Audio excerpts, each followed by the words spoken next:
Come on, don't tell me कि कैंग ने यहाँ पे एक्समैन की यहाँ पे यूनिवर्स से इंस्पिरेशन लेके ये डोर जो है टेम्पोरल लूम के लिए डिजाइन किया था, या फिर इसके पीछे चार्ल्स ज़ेवियर या फिर एक्समैन का हाथ है। नेवरदलेस एक एक्समैन का बढ़िया टीज की वो जल्दी आ रहे हैं।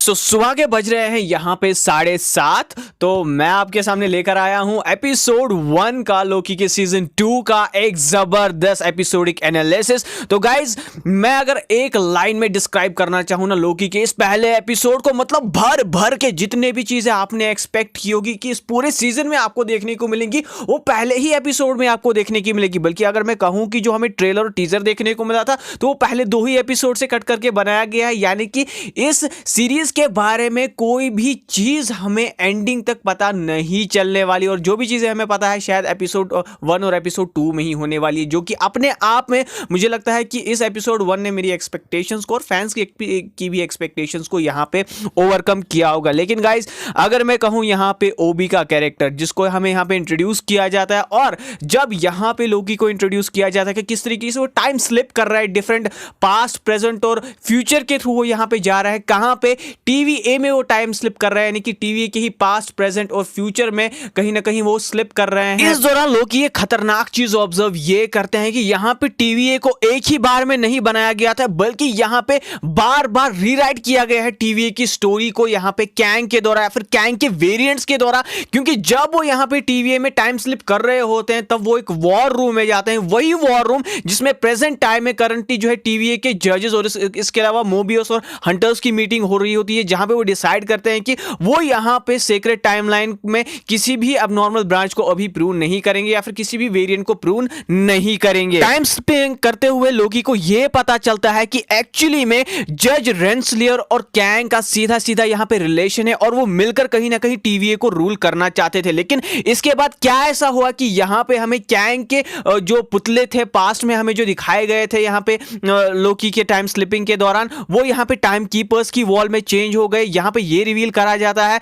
कहीं ना कहीं इनडायरेक्टली हमें कि यहां पे एक कैंग नहीं थे बल्कि 4 कैंग्स ऐसे थे, 4 कैंग ऐसे वेरिएंट्स थे जिन्होंने यहां पे टीवीए को क्रिएट किया था। लेकिन कुछ ऐसा हुआ है जिसकी वजह से यहां पे ही हू रिमेन्स ने पूरा का पूरा कंट्रोल जो है अपने हाथ में लेके टीवीए को अपने हिसाब से यहां पे रिक्रिएट या फिर जो है उसकी मेमोरीज को, पुरानी हिस्ट्री को खत्म करके एक नई टीवीए अपने हिसाब से, उसके हिसाब से जो सीक्रेट टाइमलाइन की डेफिनेशन है वो क्रिएट करने की कोशिश की है। रेंसलियर को भी पिछले सीजन में अपनी क्रिएशन के रिगार्डिंग और कैंग के रिगार्डिंग कोई आइडिया ही नहीं था, यानी कि उसकी मेमोरीज के साथ कहीं ना कहीं ही हू रिमेन्स ने जो उसकी प्रीवियस मेमोरी थी जहां पे वो कैंग के साथ रूल करना चाहती थी, लेकिन उसकी मेमोरी को भी अगर कैंग ने वाइप आउट किया है तो इसका यही रीजन और यही सेंस बनाता है कि ही हू रिमेन्स वो वर्जन नहीं है जिसके साथ यहां पे रवोना रेंसलियर जो है रिलेटेड है, बल्कि वो कोई और ही कैंग है जिसको ढूंढने के लिए या फिर जिसके बारे में ढूंढने के लिए रवोना रेंसलियर किसी टाइमलाइन में चली गई है। यहां पे आता है सीरीज का एक की मोमेंट जो कि हमें वॉर रूम में देखने को मिलता है, जब यहां पे एक जज यहां पे डिसाइड करती हैं कि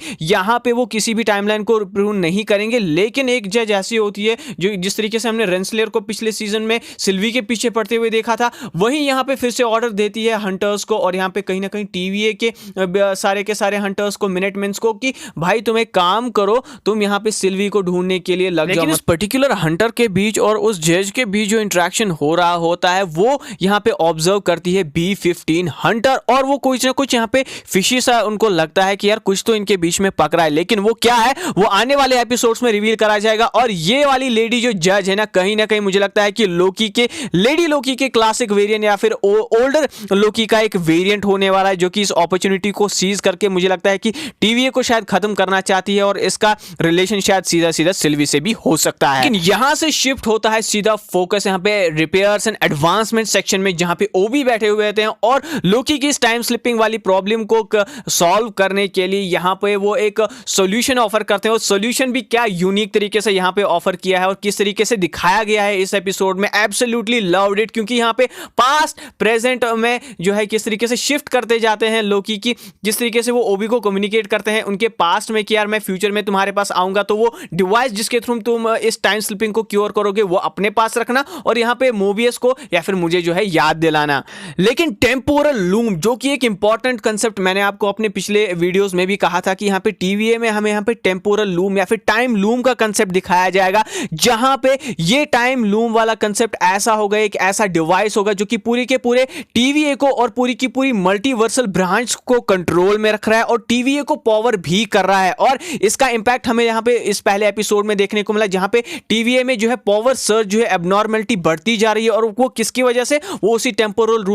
लूम के माल फंक्शनिंग की वजह से हो रही है, जो कि यहाँ पे सीक्रेट टाइमलाइन को फ्री करने की वजह से या फिर उसकी एबनॉर्मल ब्रांचिंग होने की वजह से अभी हो रहा है। और उसी की वजह से यहाँ पे लोकी भी जो है टीवीए में टेम्पोरल शिफ्टिंग या फिर टाइम स्लिपिंग कर रहे हैं, जो कि करंटली जो है उनके हिसाब से इम्पॉसिबल है, ऐसा नहीं होना चाहिए था। और इसी टाइम लूम डिवाइस का जो एक तरीके से माल फंक्शन हुआ, इसी को सुधारने के लिए जो सेल्फ सेम कॉपी हमें विक्टर टाइमली के पास ट्रेलर में दिखाई गई है, वहीं शायद एक मॉडिफाइड वर्जन ओबी क्रिएट करने वाले हैं विक्टर टाइमली की हेल्प से, जहां पे टाइम लूम को ठीक किया जाएगा। क्योंकि जब यहां पे ओबी कहते हैं कि हमें टाइम लूम के डिवाइस के अंदर जाकर कहीं ना कहीं यहां पे लोकी के सारे वेरिएंट्स को different branch of the timeline से पुल करना पड़ेगा, यानी कि एक्सट्रैक्ट करना पड़ेगा, जिसकी वजह से वो टाइमलाइन से गायब हो जाएंगे और वो जो है खाली टीवीए में प्रेजेंट टाइमलाइन में उनकी टाइम स्लिपिंग जो है क्योर हो जाएगी। तब यहां पे लोकी फिर से टाइम स्लिपिंग करते हैं, जहां पे वो उसी टाइम लूम वाले सेक्शन में जाते हैं फ्यूचर में, जहां पे पूरी तरीके से वो बिल्कुल स्टेबल हुआ होता है। और कहीं ना कहीं मुझे लगता है कि एक स्पॉइलर भी हमें एपिसोड 1 से या फिर एक फोरशैडोइंग भी मिली है कि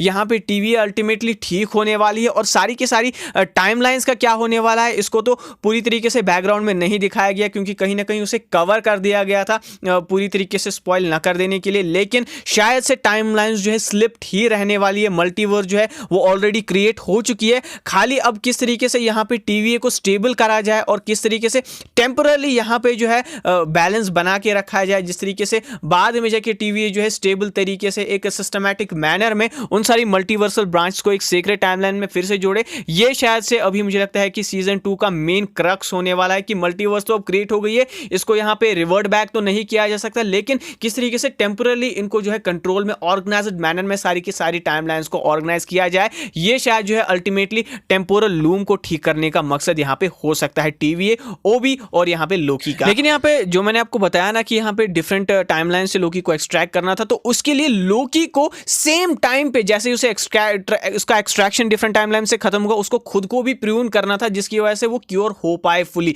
तो यहाँ पे वो जब पास्ट में जाते हैं टीवी के पास में और एक एलिवेटर के पास वो खड़े होते हैं, वो मुझे लगता है कि पिछले ही सीजन का वो गोल्डन एलिवेटर था जिसके थ्रू यहाँ पे टाइम कीपर्स के पास जाया जा सकता था, वहीं पे उनके सामने अपीयर होती है सिल्वी और उसी टाइम पे उनको पीछे से कोई यहाँ पे जो है प्रून कर देता है। एंड आई गेस जो मिनटमैन यहाँ पे उन्हें पास्ट में चेस कर रहे थे एपिसोड के स्टार्टिंग में, वही उन्हें यहाँ पे प्रून कर देते हैं और कहीं ना कहीं सिल्वी उसके बाद वहां से जो है उनके पास मुझे लगता है कि अभी भी ही हू रिमेन्स का वो टेम्पैड है, जिसके थ्रू वो एक ऑल्टरनेट टाइमलाइन में जाती है। वो किस टाइमलाइन में जाती है वो यहाँ पे हमें एपिसोड के एंड में रिवील करा जाता है कि वो यहाँ पे 1982 की ब्रांच टाइमलाइन में गई है, जहाँ पे वो एक मैकडॉनल्ड के स्टोर में काम करने वाली है। और क्यों काम करने वाली है, क्योंकि सीजन 1 के स्टार्ट में यहाँ पे एंडिंग में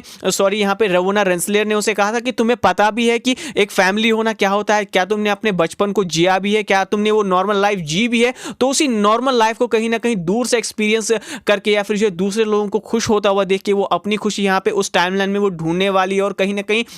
वो टाइम में खो जाना चाहती है। यही उनका अल्टीमेट मकसद था, या फिर पहले से उनका ये था कि यार टाइमलाइन को फ्री करने के बाद मैं एक अलग ही दुनिया में चली जाऊंगी जहां पे मैं अपनी खुशी जो है एक्सप्लोर करूंगी, क्योंकि इस पोस्ट क्रेडिट सीन में वो काफी ज्यादा खुश भी नजर आई थी। सबसे इंटरेस्टिंग चीज जो कि मैंने आपको बताई थी कि यहाँ पे जजेस ने ये ऑर्डर दिया है कि यहाँ पे सिल्वी को हमें किसी भी हालत में ढूंढना है और उसके लिए बहुत सारे लोग जो है सिल्वी को ढूंढने के लिए पता नहीं कौन कौन सी टाइमलाइंस में जा रहे हैं, बल्कि भर भर के हंटर्स को भेजा जा रहा है यहाँ पे सिल्वी के पीछे, यानी कि वही सीजन 1 की स्टोरी यहाँ पे वापस से रिपीट हो रही है। लेकिन क्या ये सिल्वी को ढूंढने के लिए या फिर जो है दाल में कुछ और भी काला है, इसके लिए आप सबको वेट करना पड़ेगा एपिसोड 2 का। फिलहाल गाइस आप मुझे अपने थॉट्स बताओ कि आपको लोकी के सीजन 2 का एपिसोड 1 कैसा लगा। अगर आपको ये वीडियो ये एनालिसिस पसंद आया तो इस वीडियो को लाइक शेयर चैनल को सब्सक्राइब करें। मैं मिलता हूं बहुत ही जल्द आपसे एक नए वीडियो में। Till then take care, as always say be marvellous.